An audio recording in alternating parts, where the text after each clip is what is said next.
Alô, comunidade do ICL, nós começamos mais um ICL Urgente nesse dia 6 de julho de 2026, o dia seguinte de uma derrota dolorida para o futebol brasileiro, uma ressaca nacional, né? Terrível. E aí a nossa manchete hoje diz respeito à Copa, né? O imperador do futebol e a decadência da seleção, o vexame histórico do Brasil, Neymar chorando, mas olha, foi um vexame.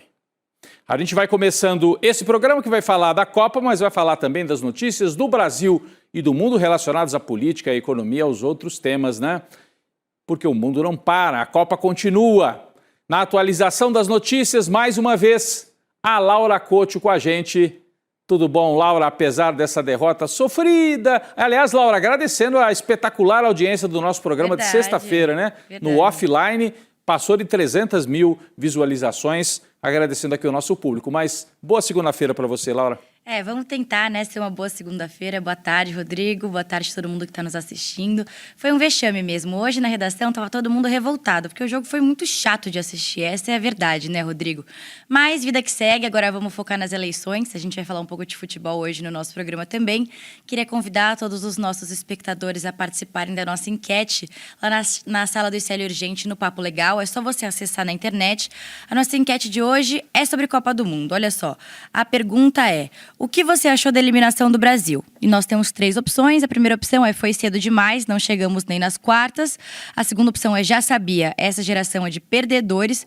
E a terceira opção é: estava confiante no Hexa e pensei que ia ser diferente. Rodrigo, também queria pedir para vocês deixarem seu like, se inscreverem no nosso canal e principalmente comentarem no chat de onde vocês estão assistindo o ICL Urgente hoje. Vamos lá.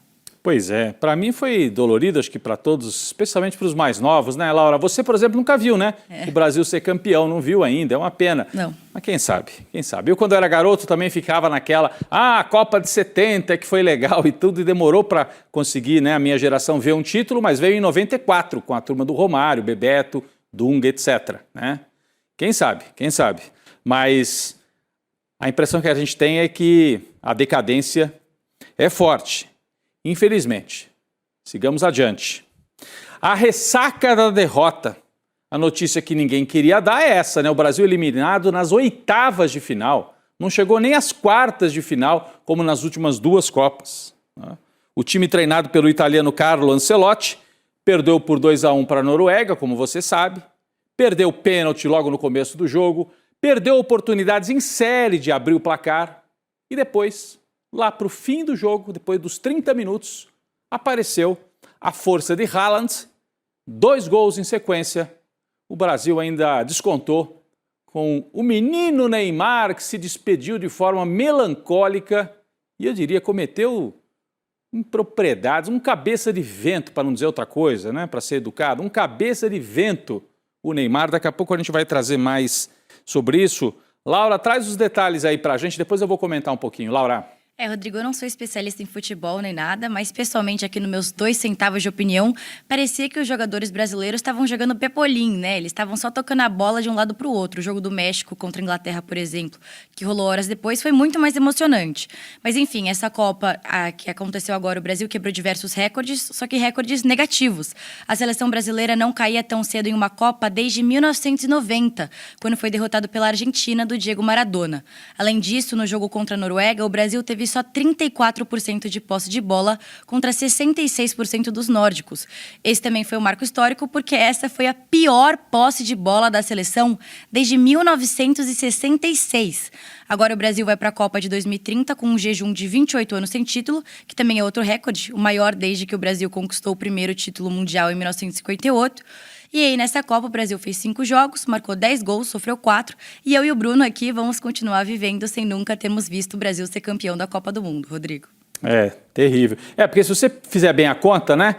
A primeira Copa foi em 1930 e o Brasil foi ser campeão em 58, 28 anos depois. Então agora o Brasil está com um jejum desse tamanho, né? Depois que ganhou em 58, 62, 70, ficou 24 anos sem ganhar e ganhou em 94. Agora já está 24 anos sem ganhar. Em 2030 vai bater 28 anos sem ganhar uma Copa do Mundo. Enquanto a Laura falava aí, você observou, e nós vamos repetir agora no telão, esta tabela, todas as eliminações da seleção brasileira desde o Penta em 2002. Então, todas elas para seleções europeias. Você que é um pouquinho mais velho vai lembrar de todas elas. 2006, 1-0 para a França. O Brasil tinha um timaço no papel, na época do Kaká, Ronaldinho, Ronaldo ainda jogando, mas ficou, né, derrotado, tomou um gol e depois não teve força para reagir. 1-0 para a França em 2006. Em 2010, uma derrota dolorida para a Holanda. 2-1 para a Holanda na África do Sul. Eu estava lá no estádio nesse dia. Fomos para o intervalo ganhando, todo mundo achando que já estava resolvido, e depois o Felipe Melo, esse que agora é comentarista, fez um papelão, foi expulso, o Brasil perdeu. Em 2014, o 7-1 na semifinal, não precisa falar mais nada. Em 2018, você se lembra? O Brasil perde de 2-1 para a Bélgica, né? Um time forte naquela época, a Bélgica tinha um time considerado fortíssimo. Em 2022, na Copa anterior, 1-1 para a Croácia e eliminação dolorida nos pênaltis. E por fim, a Noruega. Então, todas as eliminações para as seleções europeias. O Brasil mal joga contra os europeus entre uma Copa e outra, né? A gente joga eliminatórias sul-americanas, faz amistosos geralmente com times da Ásia, da África, muito raro enfrentar um time europeu. Aí chega na Copa, derrota, derrota, derrota. E contratamos um técnico. Aí eu queria dar essa opinião aqui. Muita gente falou ontem. Pô, o Brasil deixou a Noruega jogar, entregou a bola para a Noruega e ficou assistindo a Noruega jogar. Foi uma opção tática até certo ponto. Ah, mas não é o estilo brasileiro. Gente, o técnico é italiano. Nós contratamos um técnico italiano, ele não vai armar o time no estilo brasileiro. Ele armou no estilo italiano. Fechado, no campo de trás, dá a bola para o adversário, tenta roubar e fazer o gol. Podia ter dado certo. Não conseguimos um pênalti aos 12 minutos, podia ter aberto o placar ali, o Bruno chutou de maneira bizonha, o goleiro defendeu. E depois teve mais 2 ou 3 chances no primeiro tempo ainda. E no segundo tempo, aquela metida de bola do Vini Júnior para o menino Endrick, que é outro que para mim, olha, o Ancelotti estava certo de não colocar o Endrick de titular. Agora eu entendi. Não tem cabeça ainda. Tem talento? Tem. Não podemos jogar tudo nas costas do Endrick. Mas perdeu aquele gol. E no primeiro gol do Haaland, ele faz um gesto bizonho ali na marcação e facilita o cruzamento para a área, né? Mas o que aconteceu de verdade? O Brasil jogou então deixando a bola para o lado da Noruega. Mas não precisava ser tanto, né? Tinha que ser menos passivo. Os noruegueses ficavam com a bola. O Brasil mal atacou, mal pressionou para roubar a bola. No primeiro gol mesmo. Os noruegueses ficaram quase 5 minutos com a posse da bola, minha gente. O Brasil roubou e deu o bicão para frente e a Noruega voltou. E acabou armando o gol. Então, eu não acho que a tática tenha sido, errou tudo, é contra a tradição do futebol brasileiro. Mas contratamos um técnico italiano. O problema é que os nossos jogadores tiveram 2 ou 3 chances para definir o jogo e não definiram. E o Neymar, quando entra, é que o Brasil toma os 2 gols. O Neymar entra um pouquinho antes da pausa da hidratação. E logo em seguida, o time começa a se desmontar. Perde o meio de campo, porque o Neymar não marca. E o Endrick também não marca. E aí, 2 chances, 2 gols desse matador que é o Haaland. 2026 está sendo marcada como a Copa dos protagonistas. Messi, o próprio Haaland da Noruega, o Kane da Inglaterra e tantos outros. No Brasil faltou protagonista. Quem era para ser o protagonista? O Neymar, machucado. Entra em campo e faz aquele papelão que nós vimos. Os 2 gols da seleção nórdica saíram logo depois que ele entrou em campo, né? E o Haaland fez 2 gols e mal comemorou. Não sei se por respeito ao Brasil. Ele deu uma entrevista depois do jogo dizendo que respeita muito o futebol brasileiro, que os ídolos dele são os brasileiros. Não sei se por educação ou porque realmente tem uma reverência. É um centroavante impressionante o Haaland. Impressionante. Esse é o momento que ele marca o 2º gol. Sozinho na entrada da área, ninguém marcou, ele meteu no cantinho o gol. Foi um papelão do Neymar, depois que o Brasil tomou o gol, deu pancada, aí foi cobrar o pênalti, ficou batendo boca com o goleiro, né? Provocações, risadinha na hora de bater o pênalti, e depois que fez, foi lá bater boca. Olha essa cena patética. O Brasil precisando ainda tentar buscar o empate, e ele ficou de provocação com o goleiro. Falou, comigo não, assim, querendo provar, eu faço gol, eu sei onde bater. É uma vergonha. Como se o mais importante fosse ele fazer ou não o gol e não o Brasil tentar arrancar um empate que aquela hora já era bem improvável. Bom, foi a última Copa do Neymar. Ele declarou que não joga mais pela seleção. Foram 4 Copas, então a gente pode dizer: é tetra, acabou. A famosa frase do Galvão vale para o Neymar. É tetra, acabou para o Neymar. Chega. Chorou lá no campo. Um papelão completo. Um menino mimado que só se importa com ele mesmo e não ganhou nada pela seleção brasileira. Essa é a imagem final da despedida do Neymar da seleção brasileira. Infelizmente, alguns jogadores se mantêm aí para o próximo ciclo, principalmente Vini Júnior, o zagueiro Gabriel Magalhães, né? O Ryan, que jogou bem, o Endrick, se tiver um pouquinho mais de cabeça, mais preparo, não está pronto ainda. Mas tem uma parte aí desse elenco que vai ser aproveitada no futuro. O próprio Bruno Guimarães que perdeu o pênalti. E a pergunta é: por que o Vini não bateu o pênalti? O Brasil inteiro ficou fazendo essa pergunta ontem. Bom, é a ressaca da Copa, Laura, mas nós vamos seguir adiante, vamos seguir acompanhando a Copa e eliminados precocemente mais uma vez. Tocar para frente. E mesmo na eliminação do Brasil, Laura, a extrema-direita não conseguiu deixar de torcer contra o país. Laura traz para a gente o detalhe, né? A extrema-direita comemorou a eliminação praticamente, foi isso? Rodrigo, ao mesmo tempo que milhões de brasileiros estavam acompanhando com frustração a eliminação da seleção brasileira, o alto escalão do bolsonarismo resolveu fazer ironia, piada e politizar toda a situação.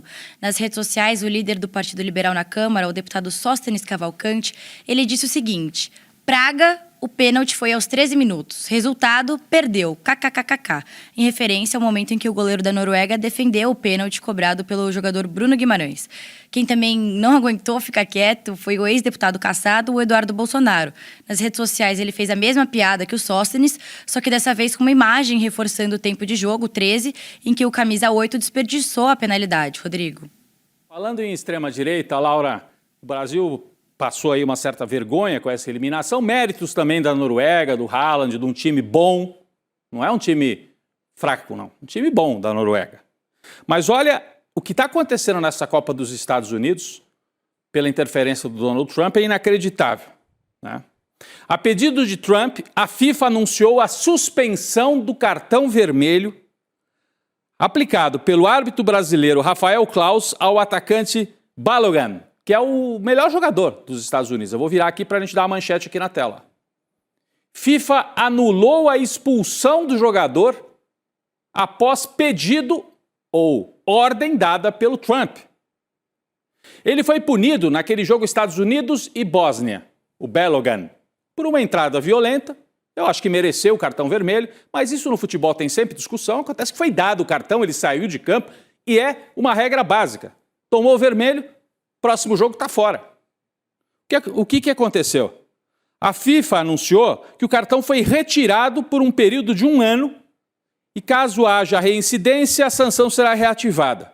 Uma decisão bizarra, inédita nos tempos modernos da Copa do Mundo e mostra que esta Copa está dominada pelo interesse dos Estados Unidos, né? E o resumo é de que, com a suspensão que não vai acontecer do Balogun, ele vai atuar, sim, contra a Bélgica, hoje à noite, às 9 horas da noite. Então, estão metendo a mão na Copa do Mundo, gente. O presidente liga e manda, pode botar meu jogador de volta aí. O que é isso? Eu acabei de ler, nem está aqui no nosso roteiro oficialmente, mas eu acabei de ler que a Inglaterra, um deputado inglês, acabou de escrever para a FIFA dizendo assim, vocês suspenderam o cartão do cara dos Estados Unidos, o Balogun, então suspenda também o cartão do inglês que foi expulso ontem contra o México. Eu quero ver. Mandou um ofício do parlamento inglês para a FIFA. E a FIFA vai atender o Trump e não vai atender os ingleses? Então está manchada essa Copa do Mundo. Ela já estava manchada, na verdade, por várias outras atitudes por parte do governo dos Estados Unidos. Laura. Rodrigo, um absurdo, porque o Trump agora quer virar o imperador do futebol, já não bastasse ele achar que é o imperador do mundo, né? Um dia depois desse escândalo, o presidente dos Estados Unidos, inclusive, admitiu que pediu sim para a FIFA a retirada do cartão vermelho. O Trump também classificou como muito suspeita a atuação do árbitro brasileiro Rafael Claus, que expulsou o atacante estadunidense Folarin Balogun na partida contra a Bósnia.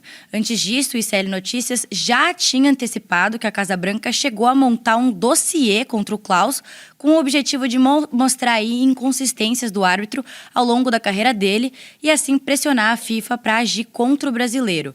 E o mais bizarro disso, Rodrigo, é que aparentemente para a FIFA o pedido do Trump é uma ordem, né? A gente inclusive separou um vídeo do presidente dos Estados Unidos comentando sobre toda essa situação. Vamos ver. E isso não foi falta. Isso nem foi infração. Foram dois caras correndo em alta velocidade que, por acaso, se chocaram. Você não consegue colocar o pé certinho no pé de outra pessoa quando está correndo. Não, eram dois grandes atletas que acabaram se enroscando. E esse árbitro que é meio suspeito. Se você olhar o histórico dele, eu nem queria dizer isso porque não gosto de criar polêmica, mas é bem suspeito. Se você quiser, eu te mostro o histórico.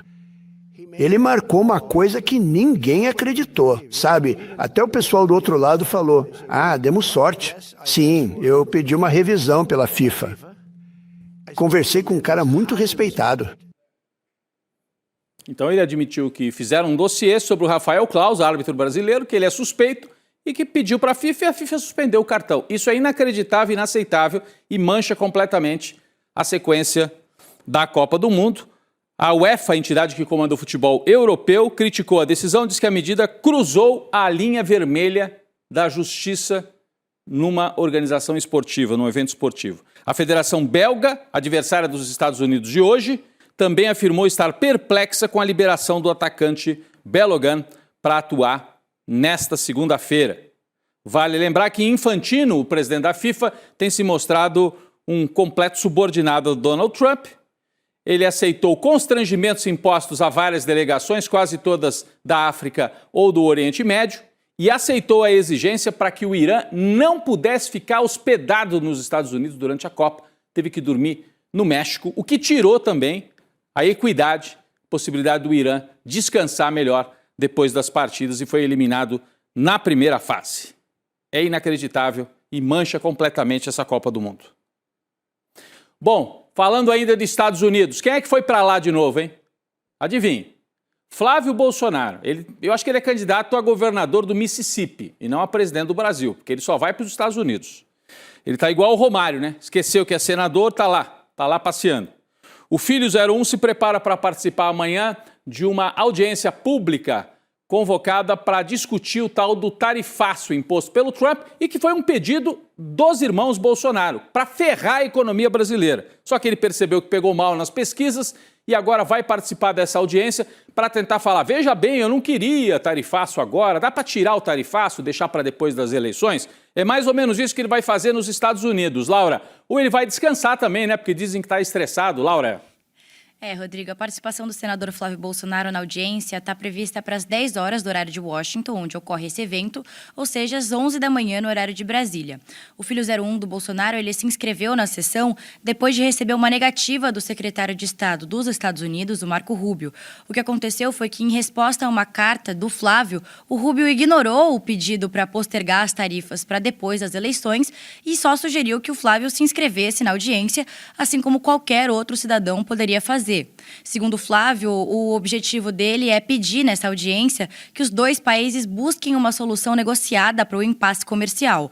Só que toda essa movimentação do Flávio aconteceu depois que o Partido Liberal avaliou que a medida poderia fortalecer politicamente o presidente Lula e prejudicar ainda mais a imagem do Flávio Bolsonaro.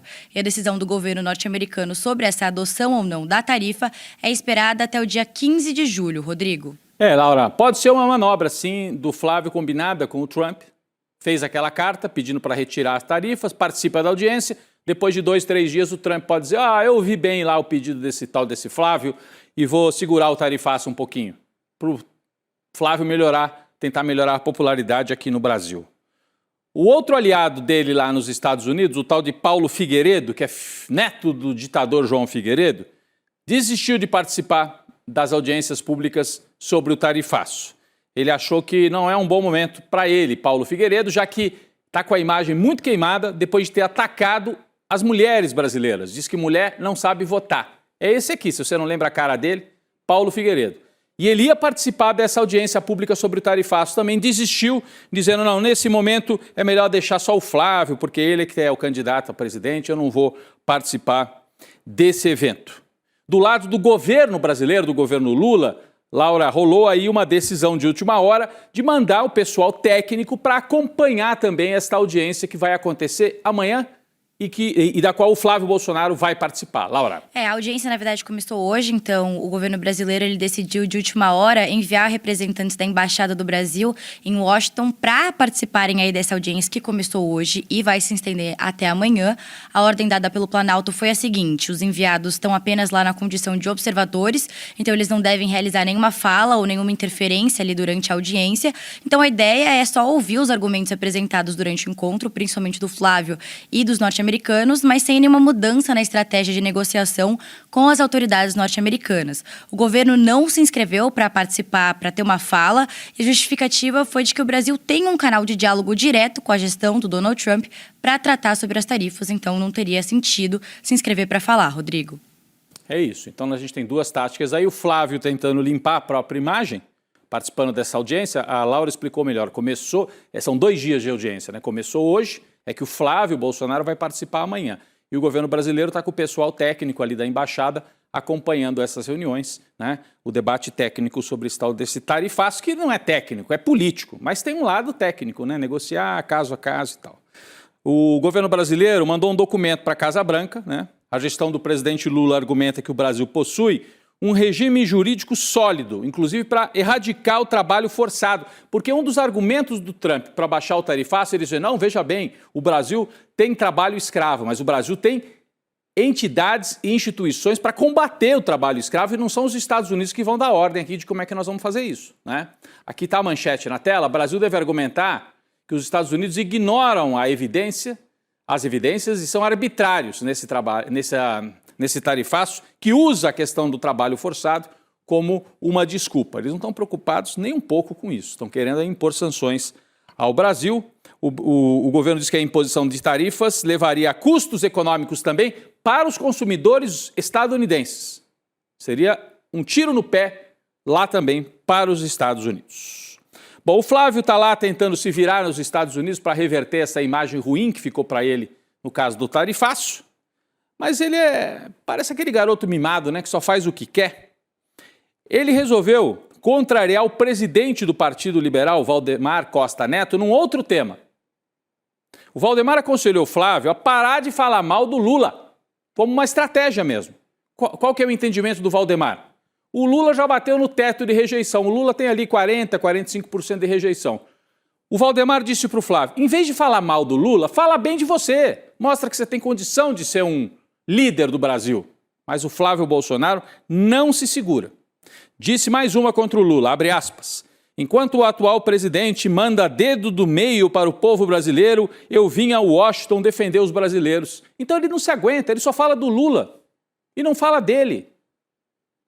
E a rejeição do Flávio está crescendo por causa de tarifaço, de briga com a madrasta, do caso Dark Horse, dinheiro do banqueiro bandido, tudo isso fez crescer a rejeição do Flávio, que no Datafolha já bate em 48% e na Atlas em 53% acima da rejeição de Lula, e ele não segue os conselhos dos políticos mais experientes.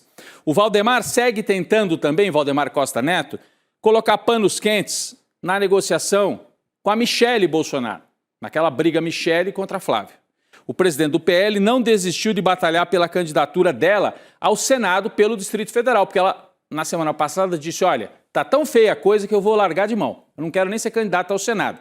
Pode ser jogo de cena. Mas o Valdemar está tentando que a Michele seja, pelo menos, candidata ao Senado no Distrito Federal, mesmo que não participe da campanha do Flávio, porque ela lidera todas as pesquisas para o Senado lá na capital federal. O Valdemar pretende se reunir novamente com a Michele essa semana, espera que ela, abre aspas, coloque a cabeça no lugar. É a velha história. A mulher, quando se posiciona, tá nervosa, precisa se acalmar. É o que o Valdemar está dizendo em outras palavras. É o que dizem, né, os misóginos aí da turma do PL.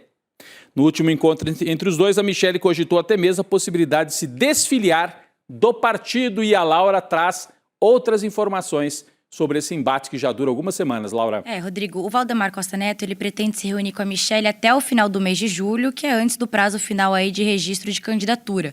O presidente do Partido Liberal tem afirmado que a Michelle passa por um momento aí difícil, mas que ele acredita que a Michelle ainda pode recuar sobre o afastamento dela na vida política até o mês que vem. O Valdemar, Rodrigo, ele está apostando numa cartada para ajudar ele nessa empreitada: o poder de convencimento do ex-presidente Jair Bolsonaro, que é marido da Michelle. Acontece, Rodrigo, que o clima não tá muito legal entre o casal. Isso porque, segundo o colunista do Globo, Lauro Jardim, o Jair Bolsonaro não aprovou a publicação do vídeo da Michelle criticando Flávio. Inclusive, ele nem sequer viu o vídeo antes de ser divulgado, diferentemente do que a Michelle afirmou, né? Ela disse que teve o aval do Bolsonaro para publicar o vídeo. Segundo o jornal, o Bolsonaro só foi assistir o vídeo 2 noites depois de ter explodido nas redes sociais e detestou o que viu, Rodrigo. É isso. Ela disse que ele teve aval. Ela avisou que ia fazer o vídeo, mas não passou o texto completo, não avisou que ia dar aquelas pancadas que ela deu no Flávio. E aí o Jair se sentiu traído pelo conteúdo do vídeo. Bom, se ele já ficou brabo com o vídeo da Michelle, como será que ficou o Jair depois da decisão do Alexandre de Moraes, dizendo que ele não pode mais usar armas, aquele arsenal que ele tinha dentro de casa, apesar de ser preso? O ministro Alexandre de Moraes manteve a prisão domiciliar do Jair, mas determinou a revogação do porte de arma e também daquele certificado CAC, né, de colecionador, atirador de armas. Moraes ordenou que fossem apreendidas todas as armas de fogo vinculadas a Bolsonaro, com prazo de 48 horas para a entrega de todo esse arsenal para a PF. Laura Couto. Rodrigo, o ministro Alexandre de Moraes, ele seguiu a recomendação do PGR Paulo Gonet, que já tinha sinalizado que não ficou muito comprovada a prática de falta grave no episódio envolvendo a pistola Glock, que está registrada em nome do Bolsonaro e foi apreendida com um militar da segurança do ex-presidente durante aquela blitz em Brasília. Então, além da apreensão das armas de fogo, o Moraes também manteve todas as medidas cautelares já impostas e também advertiu expressamente que o descumprimento de qualquer uma das condições vai implicar na revogação da prisão domiciliar e o imediato retorno para o regime fechado, ou seja, Bolsonaro voltaria para Papudinha. Rodrigo. É isso, eu estou vendo a manchete aí, Laura, preso home office, agora desarmado, né? Home office ele, e lembra que o Lula chamou o Neymar de jogador home office e a turma ficou brava com o Lula? Ofendeu o Neymar, disse que ele é jogador home office. Ontem ele mostrou que era melhor ele ter ficado em home office mesmo, né? Por que o técnico foi colocar o Neymar? Ele entrou em campo e avacalhou, o meio de campo já não estava muito bom. Acabou de avacalhar o time e levou 2 gols. Home office o Jair e agora home office o Neymar. Coitados dos santistas. Será que o Neymar volta a jogar no Santos ainda? Se eu fosse santista, eu estaria preocupado com isso. Bom, vamos falar aqui de notícias no STF, a guerra contra os penduricalhos. O ministro Alexandre de Moraes mandou os presidentes de 7 tribunais de justiça explicarem indícios de descumprimento daquela regra do Supremo sobre os ganhos acima do teto. Penduricalho é aquele ganho extra, que não é o salário, mas é assim, ajuda paletó, ajuda escola, ajuda peru de Natal, ajuda do ovo de Páscoa, tudo que eles vão colocando ali para ganhar por fora, oficialmente, mas para além do salário. A decisão cita a reportagem da Folha de São Paulo, segundo a qual 616 juízes e desembargadores receberam em maio vencimentos que ultrapassam o teto de R$46 mil. Em alguns casos, chegando a R$495 mil por mês. Não é por ano, não, gente, é por mês. Moraes deu um prazo de 48 horas para que os presidentes dos tribunais prestem informações. Caso contrário, serão afastados de suas funções. Eu vou agora para uma última nota internacional importante, para a sequência dos conflitos lá no Oriente Médio. Mudança na faixa de Gaza. O grupo Hamas anunciou hoje que vai deixar o governo da faixa de Gaza depois de quase 2 décadas. O Hamas, muita gente, é grupo terrorista, mas é um grupo eleito, é um grupo político eleito pela população de Gaza. Eles vão deixar a administração de Gaza, que está massacrada aí por Israel, e quem vai assumir ali é um comitê palestino tecnocrático para tentar implementar um governo de reconstrução, de salvação da população palestina. A movimentação abre espaço para avançar no acordo de paz, que é o que se espera ali para aquela região. Laura, obrigado pela sua parceria mais uma vez nesse dia difícil para nós na ressaca da derrota na Copa do Mundo. Valeu, Rodrigo. Falando em Copa, queria trazer o resultado da nossa enquete. No começo do programa, a gente colocou uma enquete lá no chat do ICL Urgente do Papo Legal, perguntando aqui para os nossos espectadores o que eles acharam da eliminação do Brasil. E a resposta mais votada aqui foi: já sabia, essa geração é de perdedores. 76% das pessoas votaram nessa opção. Depois, 19% votaram em foi cedo demais, não chegou nem nas quartas. E 5% das pessoas que estavam com uma expectativa um pouco maior ali, dos otimistas, votaram em estava confiante no Hexa e pensei que iria ser diferente. Confesso que eu não achei que o Hexa vinha, mas também não achei que a gente ia perder tão cedo, Rodrigo. Eu também. Achei que dava para chegar pelo menos até as quartas e tal. Um pouquinho mais dava para ir. Pessoal, a nossa série Orçamento Secreto denunciou aí casos de abusos, né, por parte de lideranças parlamentares, né, uso indevido da verba pública. E hoje a gente vai ter mais uma exibição gratuita às 8 horas da noite do documentário completo, porque são 6 reportagens. Mas as 6 reportagens são costuradas como um grande documentário. E é isso que você pode assistir hoje à noite, às 8 horas da noite, em icl.com.br/doc. Você ativa o lembrete e às 8 da noite a nossa equipe lembra você que estará no ar esse documentário com 6 reportagens e toda a costura e muita lembrança, fatos históricos, outros escândalos do passado. O original ICL Orçamento Secreto hoje às 8 da noite. Fica o convite aí para você. Vem aí a Gabi Varela, o Chico Sá e toda a nossa equipe com mais notícias no N2. Daqui a pouco eu tô lá. ICL Urgente volta amanhã. Valeu, gente. O desvio identificado pela Controladoria Geral da União passa de 13 milhões de reais. Os computadores para os alunos jogarem eram alugados por um valor 11 vezes maior do que um novo. No Distrito Federal, um projeto prometia usar esses jogos para ensinar tecnologia e desenvolver habilidades de estudantes da periferia, o que já era estranho, mas acabou virando um escândalo. A gente então foi atrás de quem destinou esses 53 milhões de reais do orçamento. Vai bater na porta de cada um deles para tentar conversar, para tentar entender qual foi o objetivo de destinar o dinheiro para uma associação sem lastro e que acabou fazendo mau uso do dinheiro público, né?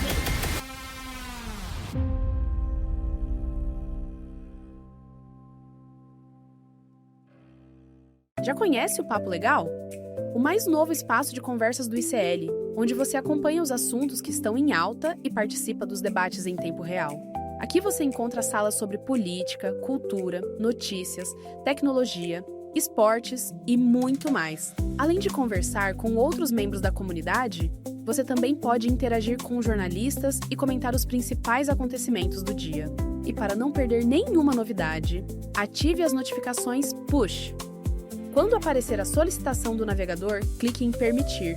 E pronto! Agora você recebe alertas sempre que houver novidades nas conversas do Papo Legal. Papo Legal, a comunidade do ICL em tempo real.